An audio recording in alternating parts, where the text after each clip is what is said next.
Hello everybody, this is Simon Clark from Trade with Precision, discussing some of my key markets of interest this week. Now the first market I want to take a look at today is dollar CAD.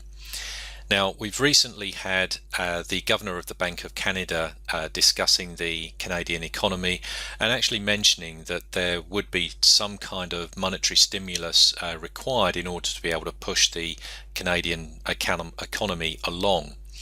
Now having said that, with the low pricing oil that we're having at the moment, and after that recent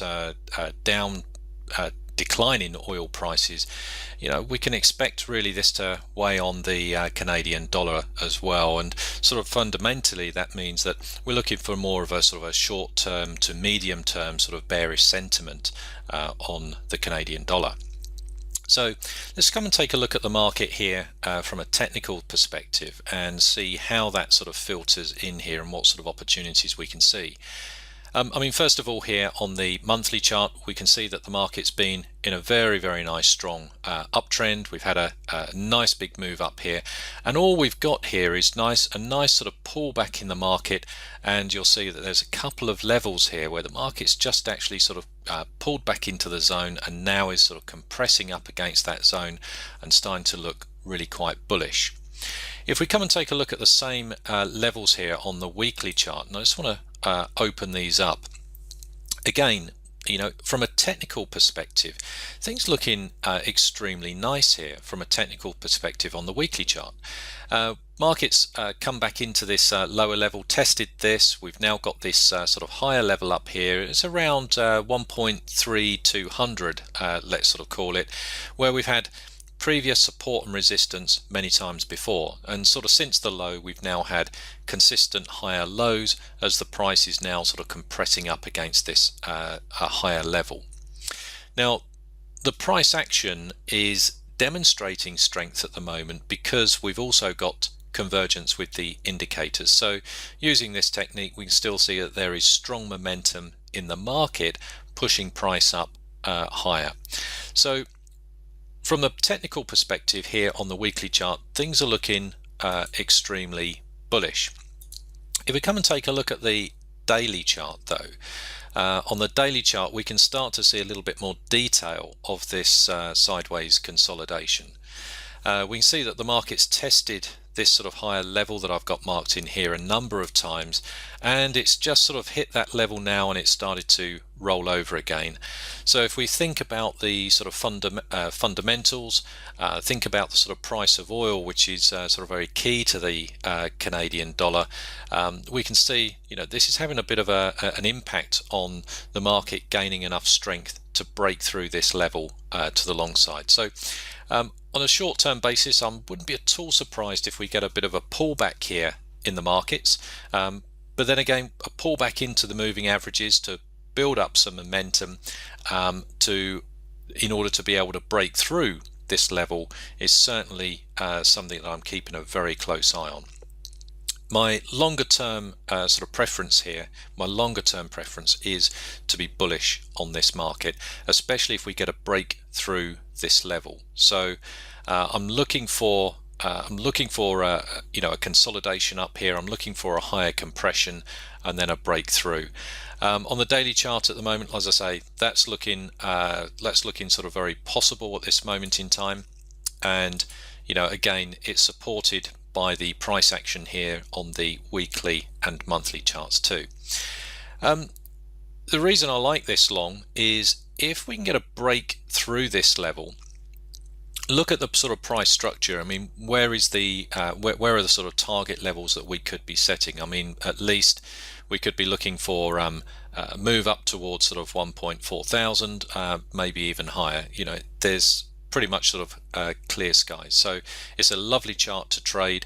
At this moment in time it's looking bullish, and if we can keep an eye on this level, keep an eye on how the market trades around there, and I'm looking for a break to the bullish side on that later. Okay, let's take a look at the next market I want to take a look at today, which is cable. Now let's take a look at Great British Pound against the dollar. Now, cable has had a big sell-off over the past few months, and most of this actually is all to do with the Brexit vote and the subsequent sort of unknowns as to what the process is, in fact, when the process is going to start of decoupling the UK from the European Union. So at this moment in time, we've had pressure on the pound, even though we've had quite surprising and supporting economic data continuing to come out of the UK. Now, taking a look at this from a technicals perspective, things just look, incredibly bearish here for the Great British Pound. If we take a look at this from a higher time frame perspective and just sort of zoom out, we can get some sort of indication as to the pressure here on Great British Pound. It's certainly breaking down to certainly sort of more recent lows in the market, and at this form on these higher time frames, we've got some nice forming downtrends in play. Come and take a look at the weekly chart. We can start to get a bit of perspective of structure here in the market as well. So we've got the sort of big move here back in June, which was from the Brexit vote. Sort of since then, the market's sort of continued to more or less sort of tread sideways over a period of time. We've tried to break to the long side, but failed to do that. So from a weekly perspective, the market is looking very sideways, but interestingly, it's now just coming back into the moving averages. So we've got this sort of triangular sort of formation forming here, which is going to draw a lot of traders' attention. We've got a level of sort of support that the market's sort of putting in, whilst we've also got here a formation, down here on the lows as well. So just forming with the highs, I should say, with the moving averages. So the market's now consolidated into the moving averages and coming up against a flat level as well.